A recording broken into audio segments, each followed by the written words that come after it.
अगर आप लोगों ने अभी बीपीएससी का फॉर्म भरा है तो आपको पता होगा कि बीपीएससी का एग्ज़ाम जो है वो 24 अगस्त से स्टार्ट होने वाला है। तो आज के अगर हिसाब से देखें, आज की डेट के हिसाब से देखें तो अब हमारे पास में सिर्फ और सिर्फ 20 से 22 दिन बचते हैं। तो आज की वीडियो में मैं आप लोगों के साथ में शेयर करने वाली हूँ कि 20 से 22 दिन के अंदर आप एक ऐसी प्रॉपर स्ट्रैटेजी को अपनाकर अपने बीपीएससी का जो शिक्षक भर्ती है उसको क्लियर किस प्रकार से कर सकते हैं। तो बिना किसी देरी के चलिए हम वीडियो को स्टार्ट करते हैं। बीपीएससी का एग्ज़ाम जो है उसको किस तरीके से 20 डेज़ के अंदर अंदर हम किस प्रकार से क्लियर कर सकते हैं, तो इस फ्लो चार्ट के हिसाब से मैं आप लोगों को बता दूंगी कि 20 दिन के अंदर ऐसी कौन सी स्ट्रैटेजी है जो उसको फॉलो करके आप पूरे के पूरे जो है वो पूरे सब्जेक्ट को कवर करके या पूरे के पूरे सिलेबस को कवर करके इस एग्ज़ाम को आप क्लियर कर सकते हैं। जैसा कि हम लोगों को पता है कि ये एग्ज़ाम जो है वो 24 अगस्त से ही स्टार्ट होने वाला है। तो आज के हिसाब से अगर देखा जाए तो हमारे पास में लगभग 20 से 22 दिन बचते हैं। अब देखिए हमें पता है कि हमारे ये जो एग्ज़ाम है वो 250 मार्क का होता है, तो इसको लगभग 2 भागों में बांटा गया है। अगर मैं इसकी पूरी स्ट्रैटेजी की बात करूँ तो इसको 2 भागों में बांटा गया है। देखिए, फर्स्ट जो इसका पार्ट होता है वो 100 मार्क का होता है और वो आता है लैंग्वेज का, यानी लैंग्वेज जो होती है उसको भी यहाँ पे 2 पार्ट्स में डिवाइड किया गया है। टोटल ये पेपर जो होता है वो 250 मार्क का होता है, जिसमें लैंग्वेज जो होती है वो टोटल 100 मार्क की आती है। फर्स्ट जो होता है वो भाग 1 और सेकेंड जो होता है वो भाग 2, यानी पार्ट फर्स्ट और पार्ट सेकेंड।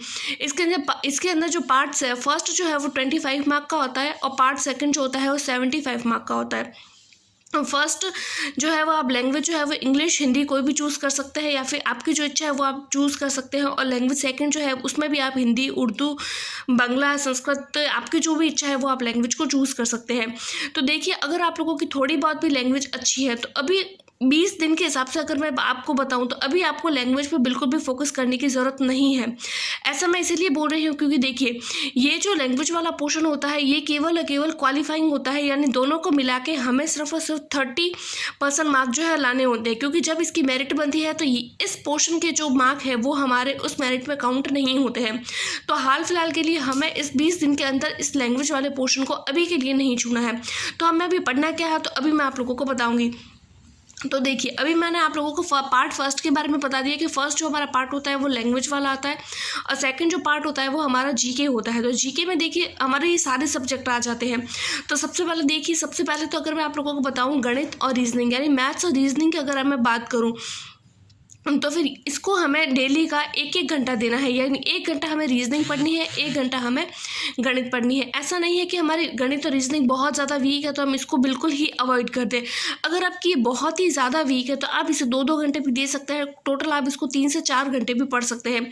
लेकिन अगर आपकी ठीक ठाक भी है तो आपको मैथ्स और रीजनिंग को 1-1 घंटा तो देना ही होगा, क्योंकि अगर आप इसकी प्रैक्टिस नहीं करेंगे तो आपका ये वाला पोर्शन छूट जाएगा और आप मेरिट से बाहर जा सकते हैं।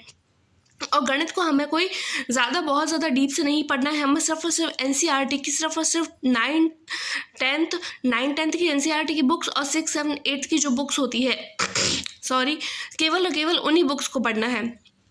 उसके बाद में अगर मैं आप लोगों को बताऊं कि बिहार जीके जो है वो भी इसके अंदर आता है, बिहार जीके यानी कि बिहार का करंट अफेयर्स। उसके बाद में आता है सामान्य विज्ञान, सामाजिक वाला जो पोर्शन होता है उसके अंदर इतिहास, भूगोल और नागरिक शास्त्र, इस सारे सब्जेक्ट के क्वेश्चन जो है वो पूछे जाते हैं।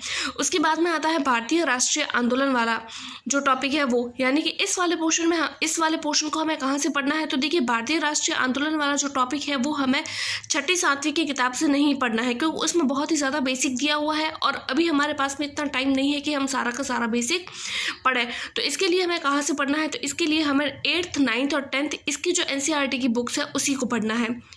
बाद में मैं आप लोगों को बताऊं कि भारतीय राष्ट्रीय आंदोलन हमें 8वीं, 9वीं और 10वीं की एनसीईआरटी की बुक से पढ़ना है। उसके बाद में आता है हमारा पर्यावरण वाला पोर्शन। तो देखिए, अगर आप लोगों को थोड़ी बहुत भी अगर आप लोगों ने सामाजिक वाला पोर्शन यानी एसएसटी वाला पोर्शन अगर आप लोग थोड़ा बहुत भी पढ़ चुके हैं तो आप पर्यावरण वाला पोर्शन को बहुत आसानी से क्लियर कर पाएंगे, क्योंकि पर्यावरण वाले पोर्शन में भी हमें भूगोल के क्वेश्चन पूछे जाते हैं। और भूगोल अगर आप लोगों ने यहाँ पढ़नी है तो आपको अलग से पर्यावरण पर फोकस करने की ज़रूरत नहीं है, क्योंकि अभी हमारे पास में सिर्फ और सिर्फ 20 डेज़ है और 20 डेज़ के अंदर हम इतना सब कुछ कवर नहीं कर सकते हैं। क्योंकि अगर हम एक बार पढ़ भी लेंगे तो हम रिवीजन नहीं कर पाएंगे और बिना रिवीजन के ऐसा पॉसिबल नहीं है कि हम सिलेक्शन ले सकें। तो हमें रिवीजन ज़रूरी है और अगर हमें रिवीजन करना है तो फिर हमें अलग से पर्यावरण वाले पोर्शन को हाल फिलहाल के लिए फोकस नहीं करना है। तो हमें मेन फोकस किस पे करना है, तो देखिए सबसे पहले तो मैं आप लोगों को बता दूं कि हमें मेन फोकस जो है वो ऐसे सब्जेक्ट पे करना है जो हमारी वीक है या फिर जिस पे हमें ज़्यादा रिवीजन की नीड लगती है। मान लीजिए आपका बिहार का जीके जो है यानी करंट अफेयर वो आपको बहुत ज़्यादा वीक लग रहा है, तो सबसे पहले आप उसको पढ़िए। उसके बाद में अगर आपको लग रहा है कि सामान्य विज्ञान और सामाजिक वाला पोर्शन जो है वो आपको थोड़ा बहुत भी आता है, तो अभी आपको उसको अवॉइड करना है। मान लीजिए आपका बिहार जीके भारतीय राष्ट्रीय आंदोलन और इसमें भूगोल वाला पोर्शन अगर आप पढ़ लेते हैं तो आपका ये आसानी से सामाजिक वाला पोर्शन हो जाएगा।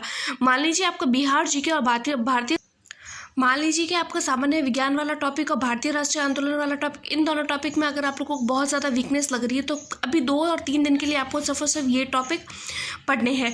लेकिन आपको मैथ्स और रीजनिंग को भी अवॉइड नहीं करना है, आपको इस पर भी साथ साथ में फोकस करना है। तो देखिए अब हम ये देखते हैं कि पूरी प्रॉपर स्ट्रैटेजी देखने के बाद में हम ये देखेंगे कि हमें मेन फोकस किस पे करना है। तो देखिए मेन फोकस अभी हमें सिर्फ और सिर्फ एनसीईआरटी बुक्स पर और प्रीवियस ईयर क्वेश्चन पर करना है, क्योंकि मेन जो है वो प्रीवियस ईयर क्वेश्चन अगर हम देखेंगे तो हमें लगभग आइडिया लग जाएगा कि किस तरीके के क्वेश्चन इसमें पूछे जाते हैं। हमें ज़्यादा से ज़्यादा प्रैक्टिस करनी है। क्वेश्चन प्रैक्टिस हमें इसीलिए करनी है क्योंकि इसमें ज़्यादातर जो है वो नेगेटिव मार्किंग जो होती है, और नेगेटिव मार्किंग होने के कारण ही हमें यहाँ पर ज़्यादा से ज़्यादा प्रीवियस ईयर क्वेश्चन और एनसीईआरटी पर ही फोकस करना है, क्योंकि क्वेश्चन जो है वो एनसीईआरटी बेस्ड ही आते हैं। अब अगर मैं आप लोगों को बताऊँ कि यहाँ पर सामान्य वर्ग यानी जनरल कैटेगरी से अगर आप हैं तो आपकी मेरिट जो है वो 40% जाएगी, यानी 40% मार्क जो है वो आपको लाने ज़रूरी है। अगर आप 40% मार्क और इससे ऊपर लाते हैं तो ही आपका मेरिट में कहीं ना कहीं नाम आने के चांसेस है। और अगर आप लेडीज़ की बात करें तो वो 32% आपको पास होने के लिए चाहिए। अगर आप लोगों को ये स्ट्रेटजी ठीक लग रही है तो मैं आप लोगों को आगे बताऊं कि अगर आप लोग इस 20 डेज़ के अंदर ही ज़्यादा से ज़्यादा एनसीईआरटी की बुक्स पढ़ते हैं, उन पर फोकस करते हैं, ज़्यादा से ज़्यादा रिविजन करते हैं, ओएमआर पर प्रैक्टिस करते हैं, क्योंकि इसके अंदर नेगेटिव मार्किंग होती है। उसके अलावा प्रीवियस ईयर पर फोकस करते हैं, टेस्ट देते हैं और 7 से 8 घंटे पढ़ाई करते हैं, तो आप इस 20 दिन के अंदर भी इस पेपर को आसानी से क्लियर कर सकते हैं। आई होप सो आपको ये स्ट्रेटजी पसंद आई होगी। आई होप सो आपको मेरी ये वीडियो पसंद आई होगी। सो आज के वीडियो में सिर्फ इतना ही, मिलते हैं नेक्स्ट वीडियो में, तब तक के लिए टेक केयर, बाय बाय।